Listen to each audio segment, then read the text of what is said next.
আসসালামু আলাইকুম, কেমন আছেন সবাই? আজকে একটা চ্যাট জিপিটির ম্যাজিক দেখব। চ্যাট জিপিটি কীভাবে কাজ করে। চ্যাট জিপিটি অনেকেই চালান, অনেকে জানেন না। চ্যাট জিপিটির সাহায্যে আপনি কিন্তু অনেক কিছু হেল্প নিতে পারেন চ্যাট জিপিটির সাথে। চলেন চ্যাট জিপিটির সাথে একটু মজা করি।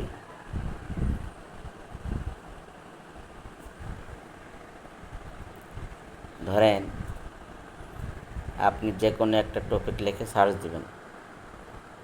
আপনার প্রচণ্ড জ্বর, এখন আপনি এই জ্বরের মধ্যে আপনি কী ট্রিটমেন্ট নেবেন, এই জিনিসটাও কিন্তু চ্যাট জিপিটি আপনাকে বলে দেবে।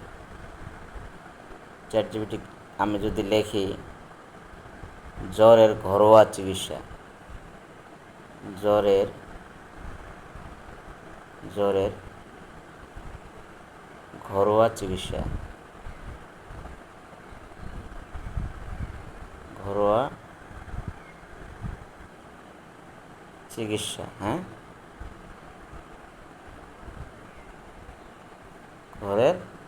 জ্বরের ঘরোয়া চিকিৎসা কী, তখন চ্যাট জিপিটি কিন্তু আপনাকে বলে দেবে। এই যে দেখেন, ম্যাজিকটা দেখেন।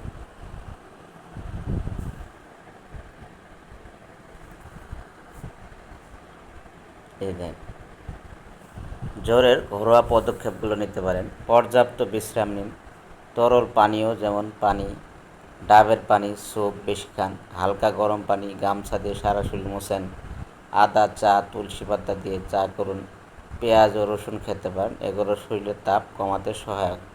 তবে জ্বর দীর্ঘস্থায়ী হলে, তীব্র হলে অবশ্যই চিকিৎসকের পরামর্শ নিন। দেখছেন, আপনাকে কিন্তু বলে দিল স্বাভাবিকভাবেই। এরকম আপনি যদি আরও লেখেন,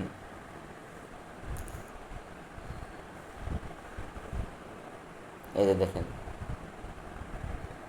বিশ্রাম নেওয়া, ঠান্ডা কমপ্রেস, তুলসী পাতা, মেথি বীজ, আদা, রসুন, ঠান্ডা শরীরের তাপমাত্রা কমানোর জন্য ঠান্ডা পানি ও ভেজা তোয়ালে ব্যবহার করে শরীরে মোছা যেতে পারে। কপালে ঠান্ডা ও কাপড় রাখতে পারেন। এটা কিন্তু আমরা সবসময় ছোটোবেলায় দেখছি, যখন আমাদের জ্বর আসতো তখন কিন্তু এরকম আমার আব্বা আম্মারা মাথায় পট্টি দিত, তাই না? এই পট্টির কথাটাও কিন্তু সে এই চ্যাট জিপিটি জানে। এরপর তুলসী পাতা রস বা চা খাওয়া জ্বর কমাতে সহায়ক করতে পারে, কারণ এতে অ্যান্টি ব্যাকটেরিয়াল এবং অ্যান্টিভাইরাল উপাদান রয়েছে। মেথি বীজ, আদার রস ও মধু একসাথে মিশিয়ে খেলে জ্বর কমার পাশাপাশি শরীরের রোগ প্রতিরোধ ক্ষমতা বাড়ে। যদি জ্বর অনেক দিন ধরে থাকে বা অন্য উপসর্গ দেখা দেয়, তাহলে অবশ্যই ডাক্তারের পরামর্শ নেওয়া উচিত। তাহলে চ্যাট জিপিটি আপনাকে একটা সাজেস্ট হালকা পাতলা দিক দিল। তাহলে চ্যাট জিপিটি আরও যদি প্রোডা ইউজ করেন, আপনি অনেক কিছু জানতে পারবেন।